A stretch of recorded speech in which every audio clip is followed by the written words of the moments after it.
안녕하세요. 우리 역사 히스토리입니다. 창해라는 푸른 바다와 창해군에 대해서 알아볼까 합니다. 창해라는 한자 뜻은 푸른 바다입니다. 고대인들이 눈으로 바다가 푸르고 맑으니 푸른 바다란 한자를 사용하여 창해라 했다고 봅니다. 어떤 이는 그냥 대충 지명을 했겠지라고 생각하는 분들도 있을지도 모릅니다. 그렇게 생각했다는 건 고대인들을 무시하는 꼴이 되니 그 사람의 말도 무시해도 된다고 봅니다. 창해는 푸른 바다이다. 그러므로 깨끗한 바다여야 한다는 게 정답입니다. 지금의 발의 황해 등은 창해라 부를 수 없는데 사람들은 현대 기준으로 볼 게 아니고 아주 오래전 고대 2000년 전에 바다를 보고 말해야 하는 거 아니냐고 할 겁니다. 2000년 전에도 누런 바다였다고 생각합니다. 지금의 유하와 영정화 나나 등이 많은 토사를 지금의 발해로 쏟아져 나옵니다. 발해는 수심이 낮아서 바다가 푸르게 보일 수 없다고 합니다. 즉 고대에나 지금이나 푸른 바다라고 부르기 힘들다는 게 정답이 아닐까 합니다. 지금 황해라고 부르는 이유가 누런 바다이기 때문에 황해라고 부르고 있다는 사실입니다. 지금의 발해 황해 서해가 푸른 바다라고 생각한다면 역사를 논할 자격이 없다고 저는 말하고 싶습니다. 사마천 사기에 나온 내용으로서 창해군은 전한시대 기원전 128년에 동해인 예의 우두머리 남녀 등 28만 명이 항복하여 옛 땅을 창해군으로 삼았다라는 복건이 말하길 고구려 옥저의 남쪽에 위치하며 동쪽으로는 바다까지 이른다 라고 합니다. 여기서 중요하게 보실 거는 창해군은 동옥저 남쪽에 위치했다고 합니다. 그리고 28만 명이라는 아주 많은 수의 지역민들이 있다고 합니다. 옥저는 고구려의 개마대산 동쪽에 위치해 있고 옥저 동쪽에는 바다가 있다고 다른 여러 문헌에도 있습니다. 제가 보는 동옥저는 지금의 당산시, 천왕도시에 동옥저가 있었다고 봅니다. 동옥저 동쪽에는 창해가 있다는 문헌이 존재하고 그냥 대해가 있다는 문헌이 공존합니다. 창해군은 동옥저의 남쪽에 창해군이 있다고 합니다. 지금의 창주 같은 한자를 사용하고 있는 창주입니다. 아주 오래전부터 이곳은 창해군으로 불리워졌었고 창주로 남아있었던 곳이 아니었을까 생각합니다. 학계에서 말하는 한반도로 가보겠습니다. 학계에서는 원산만 일대를 창해라 부르고 있고 동옥저를 원산시 함흥시로 보고 있으니 창해군은 당연히 동옥저 남쪽에 있어야 합니다. 28만 명의 지역 주민이 살고 있는 창해군이기 때문에 고대 시대와 강원도 산악지역 특성을 가지고 있는 지역이기 때문에 창해군은 강릉까지도 내려와야 하는 지역을 담당했을 거라 봅니다. 고구려의 하서량을 집어삼키는 꼴이 됩니다. 작은 한반도에 인구가 많은 창해군을 넣으려고 하다 보니 문제가 발생합니다. 그리고 학계에서는 창해를 지금의 발해 또는 황해로 해석하기도 합니다. 앞서 말했듯이 이곳은 푸른 바다가 될 수 없는 환경입니다. 자연을 거스르고 오로지 자신들의 지식으로만 해석한다는 것은 말이 안 된다고 생각됩니다. 선택적 창해 위치, 정말 무서운 생각 아니닐 수 없습니다. 이럴 때는 이곳이 창해고 저럴 때는 저곳이 창해라고 한다면 모든 역사는 입맛대로 해석하기 나름이라고 보는 건지 이해하기 힘듭니다. 특하면 지명이동이 되었다느니 하는 변명만 늘어놓는 등의 말만 하지요. 지명이동이 되었다면 문헌에 나와 있어야 하는데 그런 문헌 내용도 없는데 자신들의 생각과 맞지 않는다는 이유로 지명이동서를 꺼내와서 말한다는 것이 이상합니다. 다음 대륙지도를 보시겠습니다. 사마천 사기에 팽호라는 사람이 창해군을 설치하면서 소요가 일어난 사건이 있습니다.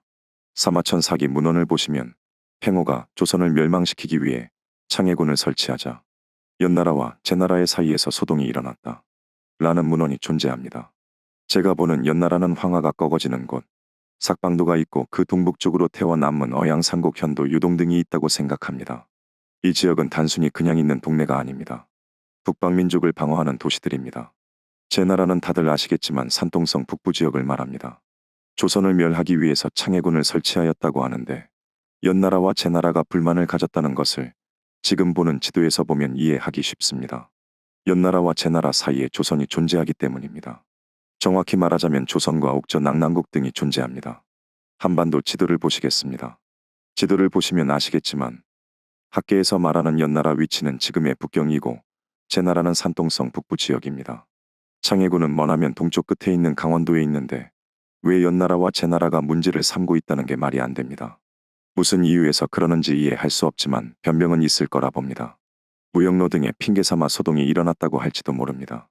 말이 안 된다는 것이 지도를 보면 바로 생각이 들 겁니다. 극과 극에 있는 조선을 멸하기 위해서 창해군을 설치했더니 연나라와 제나라 사이에서 소동이 일어났다. 정말 말이 안 된다고 보입니다. 다음 대륙 지도를 보시면서 금성문인 예식집 묘지명에는 이런 말이 써 있습니다. 창해에서 명성을 떨쳤고 청구에서 충성을 다했다. 창해군은 우두머리 남녀와 예인 28만 명이라는 문헌 기록을 보면 창해군에는 예인들이 살았습니다. 그 예인들과 예시 집안과 관련이 있지 않을까 하는 생각을 해봅니다. 예식지는 백제 귀족입니다. 청구에서 충성을 다했다고 하니 그 청구는 백제 지역을 말하는 것이고 산해경에서 말하길 기산에서 바다 건너 300리를 가면 청구산이 있다고 합니다. 기산은 과연 어디일까요? 은나라 때 귀족이었고 왕족의 숙부였던 기자입니다. 기자 영지에는 기산이 있어서 기자영지가 되었고 그래서 그 사람을 기자라고 부르기도 합니다. 기자는 기자조선이라고 불리워지는 그 사람이 맞습니다. 은나라는 석가장시, 형대시, 한단시, 안양시 등에서 활동하였던 나라였습니다. 기산은 한단시 서쪽 태행산맥 안쪽에 있던 산으로서 기산에서 동쪽으로 바다 건너 300리면 태산이 청구산이라는 답이 나옵니다. 또한 산해경에서는 청구국에서는 구미호가 산다고 하니 이는 구이를 뜻한다고 보여집니다. 그리고 청구의 뜻은 설문해자에서 청구, 언덕구, 땅이 높고 사람에 의해 만들어지지 않은 곳이라 설명합니다. 또한 지형이 사방은 높고 중앙은 낮은 곳을 구라고 부르기도 한다고 덧붙여져 있습니다. 청, 풀을 청, 동방의 색으로 풀이 됩니다. 딱 봐도 태산이 중심이 되어 산동지역을 아우르는 곳을 청구라 했다고 봅니다. 한반도 지도에서 설명을 하겠습니다. 예식집 묘지명에 나오는 청구를 학계에서는 한반도 전체를 말한다고 보는 것 같습니다. 환단고기를 말하는 분들은 만주나 한반도를 보고 있는 것 같습니다. 치우천왕과 청구, 환단고기 등의 문헌에서는 배달국의 제14대 자오지 환웅, 치우천왕이 수도를 청구로 옮겼다고 기록합니다. 이때의 청구는 대략 유동이나 만주 일대로 비정된다고 합니다. 예식진의 활동 지역이 과연 어디였는지 보면 답은 나옵니다.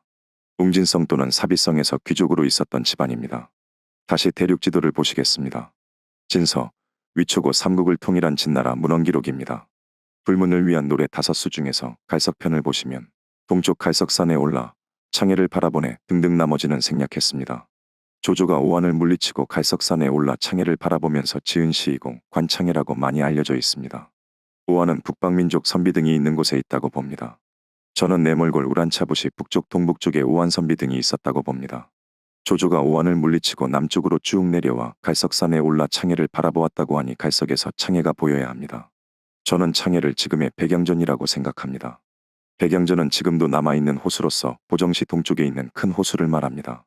이곳은 영정하의 강물이 들어오지 않고 황하의 강물 또한 백양전으로 들어오지 못하고 남쪽에서 창주 아래로 빠져 지금의 발해로 들어갔다고 봅니다. 타카, 역하, 대사하 등 태행산맥에서 발원하는 산속의 깨끗한 물인 강물들이 백양전으로 들어갔을 거라 보고 있습니다. 지금의 백양전 또한 한자 뜻으로 보면 하얗고 깨끗한 물이 모이는 곳의 뜻을 가지고 있습니다. 보정시 수성진이 낙랑군 수성현이었고 수성현에 포함된 곳에 갈석산이 있었다고 하니 지금의 백석산이 갈석산입니다. 바위들이 하늘로 까가지듯이 쏟아 올라서 있는 산을 갈석, 비석처럼 굳이 하늘로 세워져 있는 바위산을 갈석산이라고 합니다. 하복성에서는 백석산뿐이 없습니다. 갈석은 태행산맥을 넘기 위한 곳으로서 자주 등장하는 곳입니다. 군사가 갈석을 넘어가야 태행산을 넘어 동쪽 서쪽으로 진군을 할 수 있기 때문입니다. 그래서 조조는 갈석에 올라 동쪽에 있는 창해를 보고 시를 지었다고 합니다. 학계에서 말하는 갈석산은 현재 진앙도시 창녀현에 있는 바위산입니다.